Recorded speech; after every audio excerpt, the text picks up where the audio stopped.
Hello friends, तर बघा आज आपण शिकणार आहोत की ढोल कसायचा कसा, बांधायचा कसा, त्याच्यानंतर वाजवायचा कसा। तर आज माझा प्रशिक्षणाचा दुसरा दिवस होता आणि तुम्हाला सांगते, घर आवरून, मुलांचं आवरून, संध्याकाळचा स्वयंपाक आणि प्रशिक्षणाला 3 तास देणे आणि त्याच्यात आज ना आम्हाला शाई भरणे, ढोल कसा उघडायचा, ढोल टाईट कसा करायचा ज्याच्यामुळे आपला ढोल मस्तपैकी वाजतो। तर अशा पद्धतीने आज आपण आजच्या व्हिडिओमध्ये बघणार आहोत। हॅलो फ्रेंड्स, गुड मॉर्निंग, स्वागत आहे तुमचं या चॅनलवर ज्याचं नाव आहे my life friends Swara and Swaraj. तर इथं स्वरा काहीतरी बडबड करत होती, कारण की आम्ही पोहोचलेलो आहोत 4:30 वाजता आमच्या इथं, म्हणजे जिथं आमचं प्रशिक्षण होते तिथं पोहोचलेलो आहोत। आणि आज गेल्या ना आम्हाला त्यांनी हे शिकवलं नाही की ढोल घेतल्याबरोबर वाजवा। आज त्यांनी आम्हाला 4:30लाच बोलावलं होतं। तर हा जो ढोल आहे ना, हा पूर्ण आता सोडायचा आहे आणि सोडल्यानंतर याच्यामध्ये जी शाई असते ना ते व्यवस्थित करून घ्यायची आहे। त्याच्यात जर दगड वगैरे असतात ना ते आपल्याला काढून घ्यायचे आहे। तर अशा पद्धतीने सर्वात अगोदर ढोल आपल्याला सोडायचा असतो। परंतु काय झालेलं होतं ना, हा ढोल जो आहे ना हा सुटतच नव्हता, मी खूप प्रयत्न केल्यानंतरही। आणि कसं आहे, आपल्या जर आवड आहे, आता आपल्याला आवड आहे काहीतरी वाजवायची, काहीतरी करायची, ढोल वाजवणं हे माझं स्वप्न होतं आणि ते आज पूर्ण होत आहे। तर आपल्या स्वप्नासाठी ना आपल्यालाच वेळ काढावा लागतो, वेळ मिळत नाही। हे बघा, आधी पण जेव्हा मी ढोल नव्हती वाजवायला तेव्हा पण मला दिवसभर कामं पुरतच होती। आराम मी 10 ते 15 मिनिटच करत होती, पण दिवसभर मला कामं पुरतच होती। आणि आता इथे येऊन सुद्धा मला कामं दिवसभर पुरतातच। म्हणजे सांगण्याचं एकच तात्पर्य आहे, तुम्हाला जर तुमचं कोणतं स्वप्न पूर्ण करायचं असेल, तर तुम्हाला तुमची आवड पूर्ण करायची असेल, तर त्याच्यामुळे तुमच्या आवडी पूर्ण करण्यासाठी वेळ तुम्हालाच काढावा लागणार आहे, बरोबर ना। तर फायनली ही गाठ सुटलेली आहे आणि आता ही जी दोरी आहे ना हे पूर्ण मोकळी करावं लागते। त्याचे 2 वेगळे पाते निघतात आणि ते पाते काढून त्याच्यावरची शाई आहे ते एकसारखी अशी गोल करावं लागते। त्याच्यात जर दगड वगैरे असले ना ते वेगळे काढून द्यावं लागते। आणि ढोल टाईट केल्यामुळे काय होतं की जो आवाज येतो ना ढोलचा तो एकदम कडक आणि रफ येतो आणि वाजवायला सुद्धा सोपी आणि इझी जाते। तर त्याच्यामुळे ते बघा, बाजूच्या मुलीने तिचा ड्रम पूर्ण, म्हणजे ढोल जो आहे तो पूर्ण उघडून घेतलेला आहे। आणि स्वरा आणि स्वराज ते बघा, त्याच्यात असं काळं दिसत आहे ना, ती शाई आहे। तर आता या सर्वांचे ढोल निघालेले होते, परंतु माझा एवढा टाईट होता ना त्याच्यामुळे मला एका दादाची हेल्प घ्यावी लागली आणि त्याच्यानंतर हा सोडावा लागला।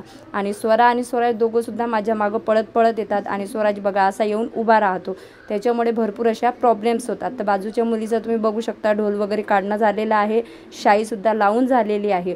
तर आता हा फायनली मी ढोल उघडून घेतला। ढोल उघडून घेतल्यानंतर ते जे खालच्या कड्या असतात ना त्या पण एकसारख्या अशा काढून घ्याव्या लागतात आणि कड्या काढून घेतल्यानंतर तो शाई वगैरे लावून झाल्यानंतर ह्या कड्या आणि ढोल आपल्याला कसावं लागतं। तर अशा पद्धतीने सगळ्यात उशीर जर लागला असेल ना ढोल उघडायला तर तो मलाच लागलेला आहे।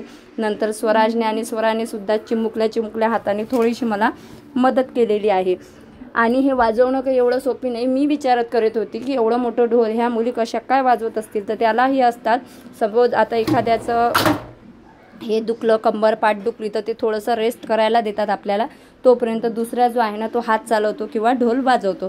तर अशा पद्धतीने आज आम्हाला शाई भरणे आणि ढोल कसणे शिकवलं आणि फायनली आता आम्ही इथं सर्व ढोल वगैरे घेऊन आलेला आहोत। तर इथं ना स्वरासुद्धा प्रॅक्टिस करायची होती आणि स्वराला मला ढोल शिकवायचं होतं, परंतु झालेलं असं आहे की ती आता जाणार आहे नवोदयच्या शाळेत, त्याच्यामुळे तिच्या शाळेतसुद्धा आहे ढोल वगैरे शिकवतात त्या शाळेत पण।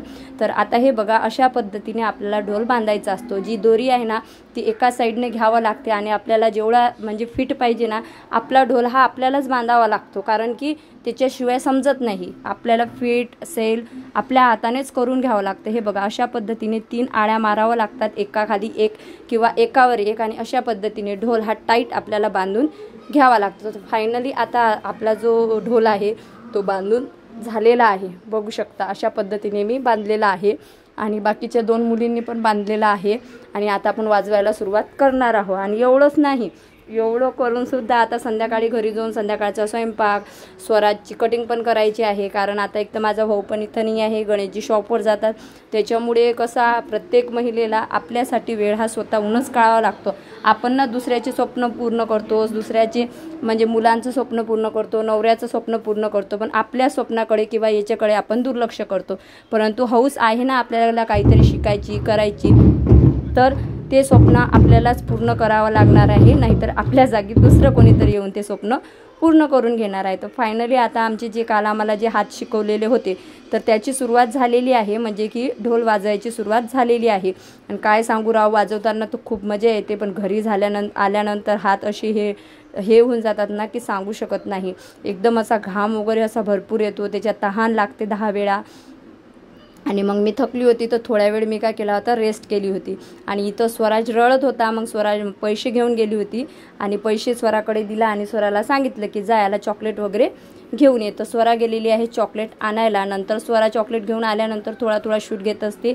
जे सर दादा आहेत ना ते प्रत्येकाकडे लक्ष देतात की कोणी चुकीचं तर वाजवत नाही ना.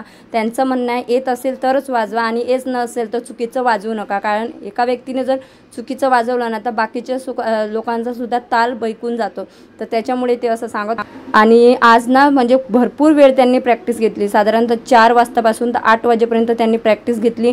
नंतर 15 मिनटं ते थांबून वगैरे डिटेल्स देतात काही. आता जसं आमचं आय कार्ड तयार होणार, आधार कार्ड सांगितला, एक पासपोर्ट फोटो सांगितला त्यांनी आम्हाला आणायचं, कारण जेव्हा शिवजयंती किंवा जेव्हा गौरी गणपती असतील तेव्हा ते आम्हाला त्यांच्यासोबत वाजवायला घेऊन जाणार आहे. मग माझं पण स्वप्न पूर्ण होणार, मस्तपैकी शिवजयंतीला मी मिरवणूक ती ढोल वाजवणार.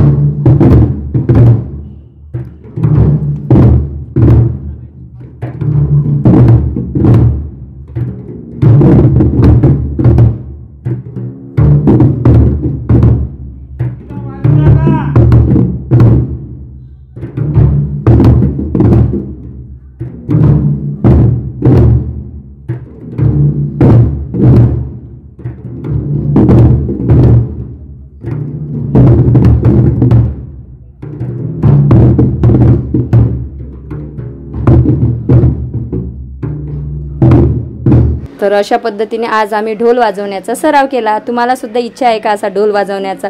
कसं आहे, आपल्याला पोळी गोल येते, सर्व काही चालू शकतो, सर्व काही वाजवू शकतो, एखाद्याच्या कानाखाली पण आपली वाजवण्याची ताकद आहे. मग हे ढोल काय चीज आहे मित्रांनो, तुम्ही सांगा. तर अशा पद्धतीने आम्ही आज ढोल वाजवण्याचा सराव केलेला आहे आणि मला तर खूप छान वाटत आहे की जे मी एक मनात स्वप्न विचार केला होता की मला एकदा तरी महाराजांच्या मिरवणुकीमध्ये मस्त ढोल वाजवायचा आहे, मस्त पेटा घालायचा आहे, मस्त ऑरेंज कलरचं लुगडं वगैरे. आज ते माझं स्वप्न पूर्ण झालेलं आहे फायनली. मग तिथून आम्ही निघालेला आहोत. स्वराजची कटिंग भरपूर वाढलेली होती, भाजीपाला पण घ्यायचा होता, मॉलमधून थोडासा किराणा पण घ्यायचा होता. तर किराणा घेतला, भाजीपाला घेतला, नंतर आलो आम्ही कटिंगच्या शॉपमध्ये. तर इथं बघा स्वराज किती छान पद्धतीने कटिंग करून देत आहे. म्हणजे बघा, एक स्त्री काही पण करू शकते. सकाळचं काम आवरलं, गणेशजीला डबा दिला, त्यांचे कपडे वॉश केले, घरचं क्लिनिंग आटोपलं, लादी पुसली, स्वयंपाक केला, देवपूजा केली.